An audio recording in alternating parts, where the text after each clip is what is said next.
السلام علیکم ورحمۃ اللہ وبرکاتہ۔ بسم اللہ الرحمن الرحیم والصلاة والسلام علی رسولہ الکریم وعلی آلہ وصحبہ اجمعین ومن تبعہم بإحسان الی یوم الدین، اما بعد۔ خواتین و حضرات، دورہ قرآن کی نشریات کے ساتھ خلیق الرحمن آپ سے مخاطب ہے۔ آج کی اس نشست میں ہم 24ویں سپارے کی منتخب آیات پہ بات کر لیتے ہیں۔ 24واں سپارہ اور سورہ زمر چل رہی ہے اور آیت نمبر 36 ہے۔ پہلا جملہ بڑا کمال کا جملہ ہے، الیس اللہ بکاف عبدہ، کیا اللہ اپنے بندے کے لیے کافی نہیں ہے؟ کتنی کمال کی آیت ہے، الیس اللہ بکاف عبدہ۔ میں آپ ساتھیوں سے کہتا ہوں، خواتین و حضرات، اللہ کا یقین پیدا کرنے کے لیے اس آیت کا ورد کیا کریں، توجہ ڈال کے۔ الیس اللہ بکاف عبدہ، الیس اللہ بکاف عبدہ، الیس اللہ بکاف عبدہ، کیا کافی نہیں ہے اللہ اپنے بندے کے لیے؟ استفہام تقریری ہے، یقیناً کافی اللہ اپنے بندے کے لیے۔ یہ یقین پیدا ہو جائے کہ اصل سہارا بندے مومن کا صرف ایک اللہ ہے،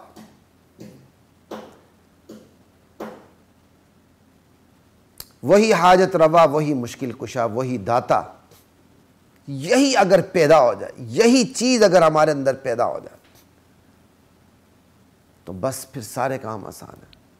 حدیث ہے، انا عند ظن عبدی بی، میں اپنے بندے کے گمان کے ساتھ ہوتا ہوں، جیسا گمان کرتا ہے ویسا سلوک کرتا ہوں۔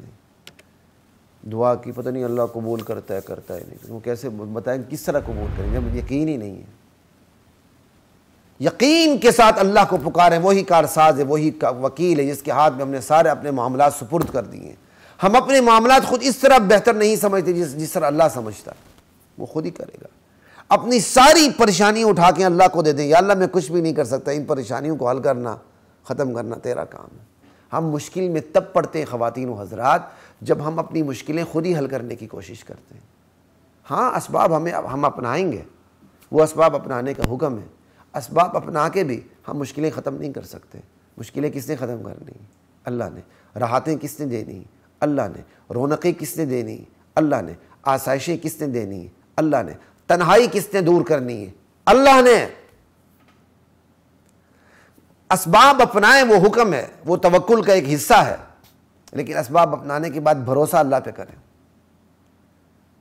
کہ یا اللہ مشکلیں تو ہی حل کرنے والا۔ اپنی تمام مشکلیں، تمام پریشانیاں، تمام فکریں، سب کچھ اٹھا کے، اپنے کندھے سے اٹھا کے، دل و دماغ سے نوچ کے، کھرچ کے اللہ کو دے دیں، اللہ ختم کرے گا انشاءاللہ۔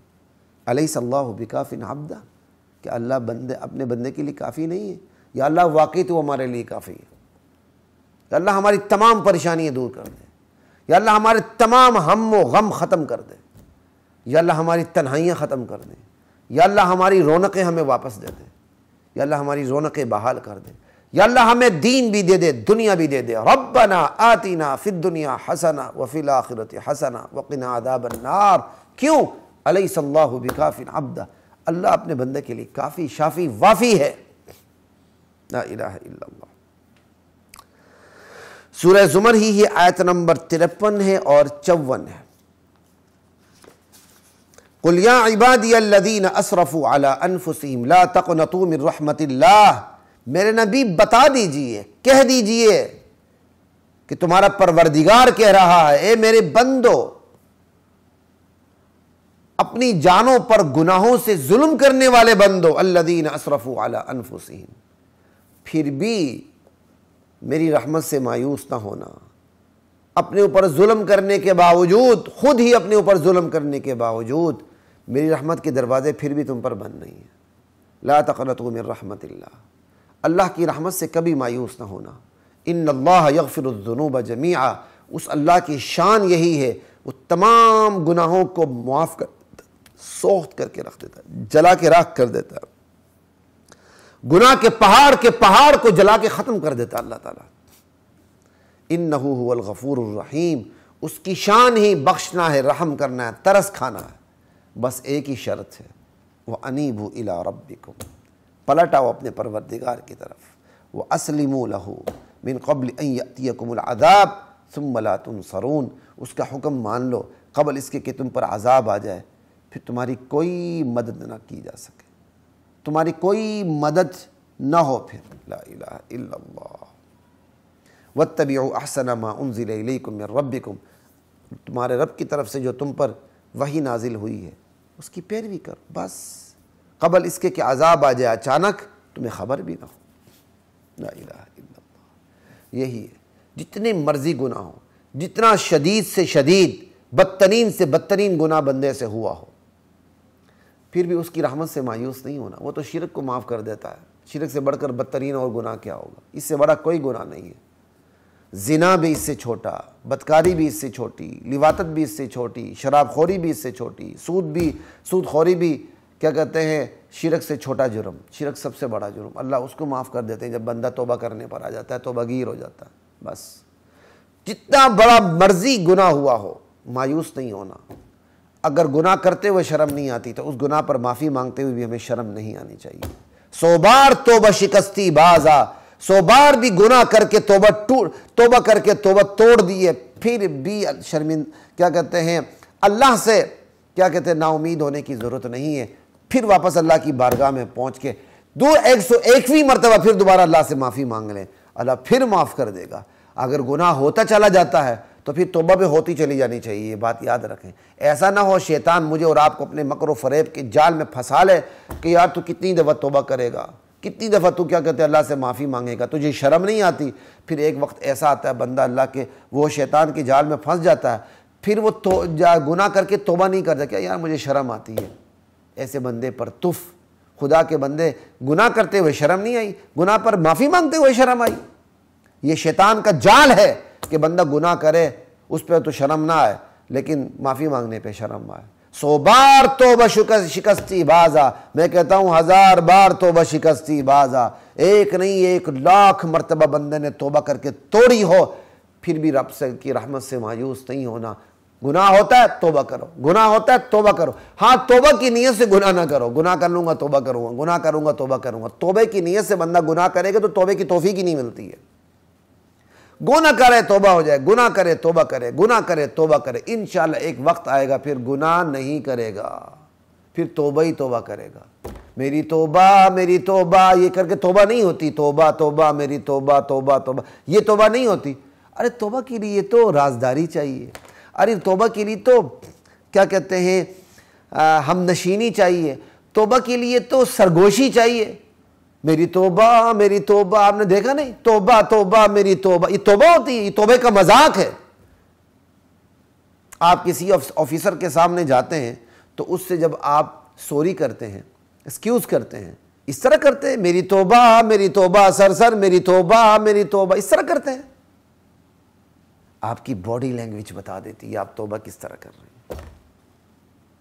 آپ کا ظاہر باطن بتا رہا ہوتا ہے، چھلک رہا ہوتا ہے، باطن بھی اندر سے چھلک رہا ہوتا ہے آپ توبہ کس طرح کرتے ہیں۔ آپ کی پوری باڈی لینگویج کے اندر ندامت کے آثار ہوتے ہیں۔ التوبہ الندامہ، حدیث میں توبہ تو شرمندگی کا نام ہے۔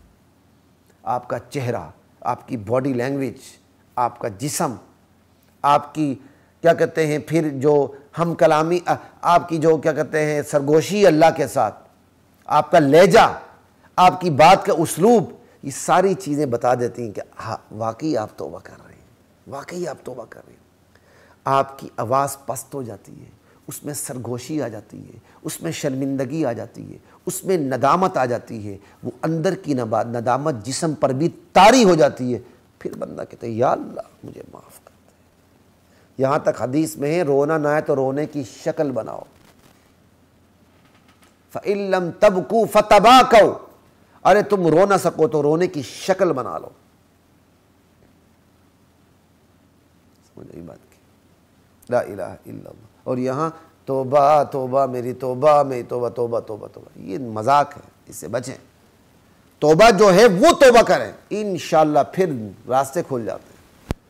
پھر وہ وقت بھی آ جاتا ہے کہ جو بندہ گناہ کرتا تھا اور جو سمجھتا تھا کہ یہ گناہ پتہ نہیں مجھ سے چھوٹتا ہے کہ نہیں، اس گناہ کے تصور سے ہی اسے ومٹ ہونے لگتی ہے۔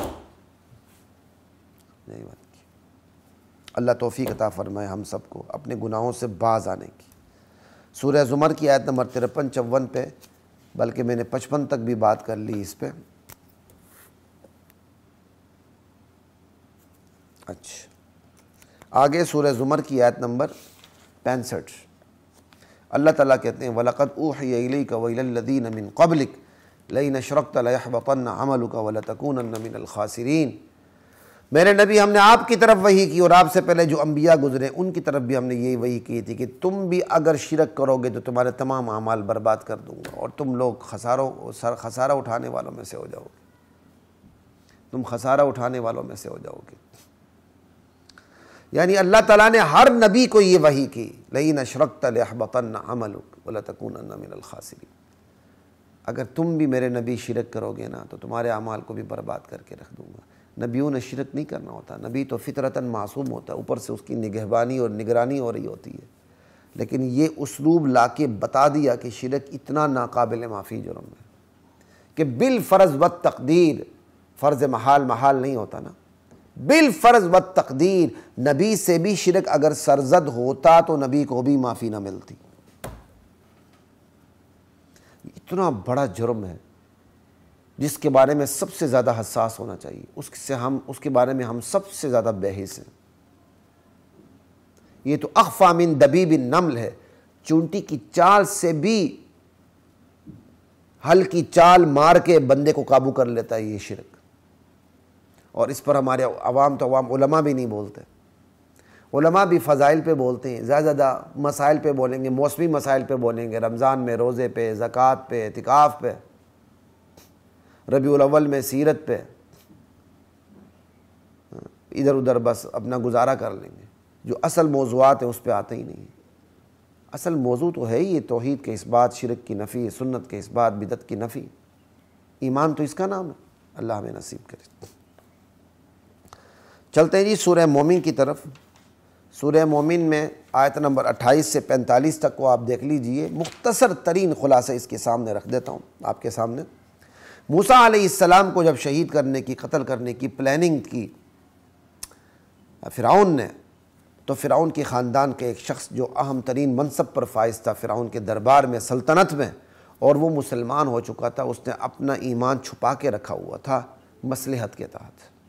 تو اس سے ایک بات یہ بھی سمجھ آ گئی، مصلحت کے تحت ایمان کو چھپانا یہ جائز ہے۔ یکتم ایمانہ، کتمان ایمان، مصلحت کے تحت یہ تو جائز ہے، لیکن یہ کتمان وہ کتمان نہیں ہے کہ اندر کفر بھرا ہوا ہو، اس کفر کو بندہ چھپا ہے اور زبان سے اسلام اسلام کہ یہ الٹا سلسلہ ہے۔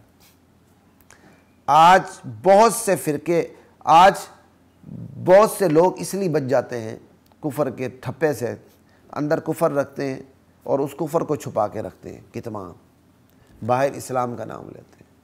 یہ الٹی گنگا نہیں اسلام میں، اندر اسلام ہو، مصلحت کتاب اگر آپ اس اسلام کو چھپانا چاہیں تو اس کی گنجائش موجود ہے قرآن کریم کی آیت سے۔ بہرحال فرعون کے درباریوں میں سے ایک اہم ترین اس کا درباری، اس کے قوم کا فرد مسلمان ہو چکا تھا، اس نے ایمان کو چھپایا ہوا تھا۔ جب فرعون نے اپنی کچن کیبنٹ سے مشورہ کیا اور موسیٰ علیہ السلام کو قتل کرنے پر وہ آمادہ ہو رہا تھا، اس وقت پھر اس نے اپنا ایمان ظاہر نہ کرتے ہوئے اس نے موسیٰ علیہ السلام کی فیور کی، ایک نیوٹرل بندہ بنتے ہوئے کہ کیا تم ایک ایسے شخص کو قتل کرنے جا رہے ہو جو کہتا ہے میرا پروردگار اللہ ہے، انت اتقتلون رجلا ان یقول ربی اللہ وقد جاءکم بالبینات من ربکم، سمجھ آئی؟ وہ سمجھاتا گیا، فرعون نے بھی اس کو جواب دیے۔ بہرحال یہ سمجھاتا گیا اور اس کے سمجھانے سے اس کا ایمان بھی آہستہ آہستہ ظاہر ہوتا گیا، سمجھ آئی؟ یہاں تک کہ اس کا ایمان مکمل طور پہ سامنے آ گیا، اور اس نے صاف کہہ دیا اس رجل مومن نے کہ وقال الذی آمن یا قوم اتبعونی اہدکم سبیل الرشاد، اے میری قوم تم میری پیروی کرو، میں تمہیں سیدھا راستہ دکھاؤں گا۔ میری قوم انما هذه الحیات الدنیا متاع، یہ دنیا صرف متاع قلیل ہے، اصل گھر تو آخرت کا گھر ہے۔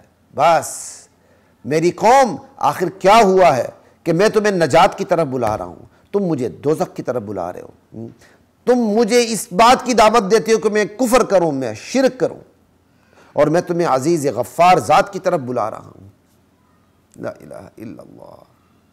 اور میں آج تمہیں جو نصیحت کر رہا ہوں تم ان قریب اسے یاد کرو گے۔ فَسَتَذْكُرُونَ مَا أَقُولُ لَكُمْ، اللہ اکبر، ایک وقت آئے گا جو میں نے تمہیں نصیحتیں کی تم یاد کرو گے، لیکن اس وقت تمہیں کوئی فائدہ نہیں ہوگا۔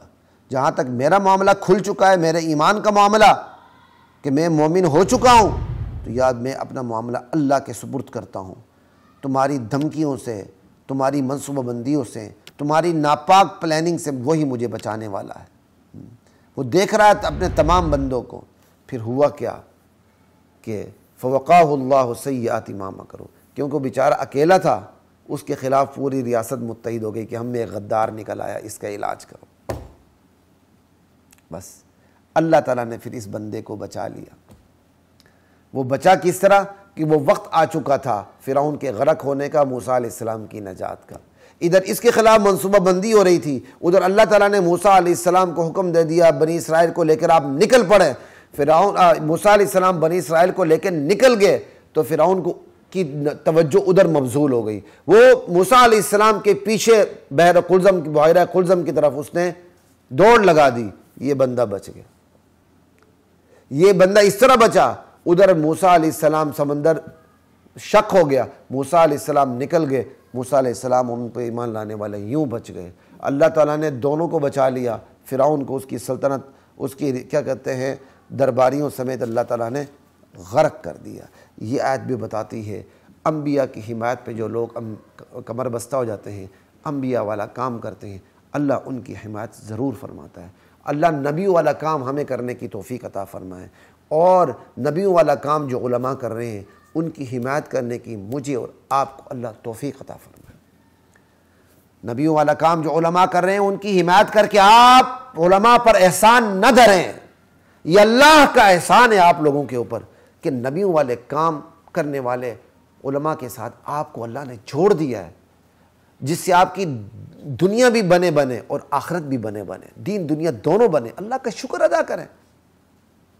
لا الہ الا اللہ۔ تو یہ سورہ مومن کی 28 آیت سے 45 تک کا مختصر ترین خلاصہ تھا کہ بندہ مومن نے ایمان چھپایا، پھر ایمان ظاہر کیا، پھر اس نے موسیٰ علیہ السلام کی مدد کرنے کی کوشش کی، اللہ نے اس کی مدد کی، سارا کچھ۔ پھر اس کے اندر ایک پورا دعوتی اسلوب ہے، کس درد سے اس نے اپنی قوم کو دین حق کی دعوت دی تھی۔ یہ اس اسلوب کو پڑھیے، داعیان حق کو اسی درد کے ساتھ دعوت دینے کی ضرورت ہے۔ آگے چلتے ہیں، آیت نمبر 51 ہے سورہ مومن کی۔ اِنَّا لَنَنصُرُ رُسُلَنَا وَالَّذِينَ آمَنُوا فِي الْحَيَاةِ الدُّنْيَا وَيَوْمَ يَقُومُ الْأَشْهَادُ۔ ہم اپنے رسولوں کی مدد ضرور کرتے ہیں اور ایمان والوں کی بھی مدد کرتے ہیں جو رسولوں پر ایمان لاتے ہیں، اللہ کی توحید پر ایمان لاتے ہیں، پورے دین پر ایمان لاتے ہیں۔ کہاں؟ صرف آخرت میں نہیں، دنیا کی زندگی میں بھی۔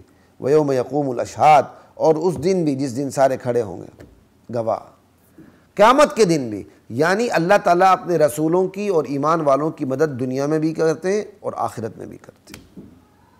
یہ بہت بڑی آیت ہے، یہ میرے اور آپ کے لیے بہت بڑا سہارا ہے۔ ہمیں کام کرنا چاہیے، مدد و نصرت اللہ نے کرنی۔ آگے چلتے ہیں جی، سورہ حامیم سجدہ کی آیت نمبر 30 ہے۔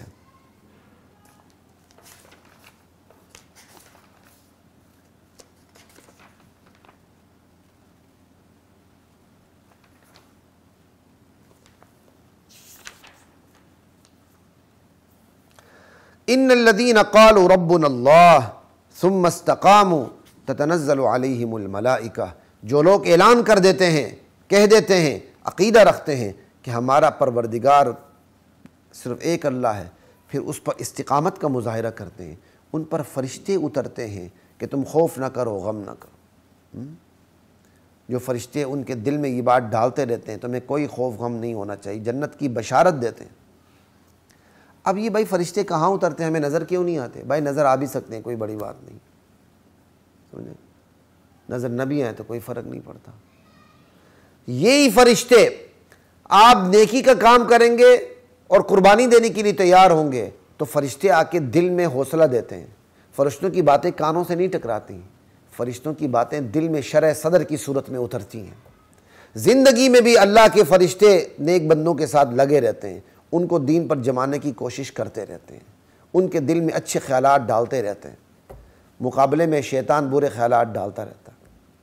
اور جب یہی نیک بندے مرنے لگتے ہیں اس وقت بھی یہ فرشتے آ کے حوصلہ دیتے ہیں، یہی فرشتے قبر میں بھی حوصلہ دیتے ہیں، یہی فرشتے حشر میں بھی حوصلہ دیں گے جنت پہنچنے تک۔ اللہ کی کتنی بڑی نصرت ہے اپنے ایمان والوں، اپنے اوپر ایمان لانے والوں کے لیے، سمجھ آئی کہ جو اللہ پر ایمان لاتا ہے، استقامت کا مظاہرہ کرتا ہے، اللہ تعالیٰ نے فرشتے مقرر کیے ہوئے ہیں جو دلوں میں حق بات کو جمانے کی کوشش کرتے ہیں، موت کے وقت بھی ساتھ دیتے ہیں، قبر میں ساتھ دیتے ہیں، حشر میں ساتھ دیتے ہیں، جنت سامنے کرتے ہیں۔ اللہ۔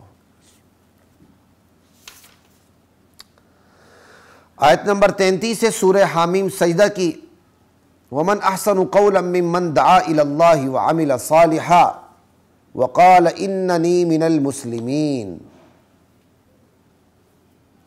اس سے بہتر بات کس شخص کی ہے جو اللہ کی طرف برائے اور نیک کام کرے، سمجھے بات کی، یعنی اللہ کی طرف جو بلاتا ہے اس کی بات سب سے بہتر ہے۔ یہ اللہ کے دین کے داعیوں کے لیے بہت بڑی خوشخبری ہے۔ لوگ اپنی تجارت کی طرف بلاتے ہیں، لوگ ووٹ کے لیے بلاتے ہیں، لوگ جمہوریت کے لیے بلاتے ہیں، پتہ نہیں کن کن چیزوں کے لیے بلاتے ہیں، گناہ کی طرف بلاتے ہیں، اپنے فائدوں کی طرف بلاتے ہیں۔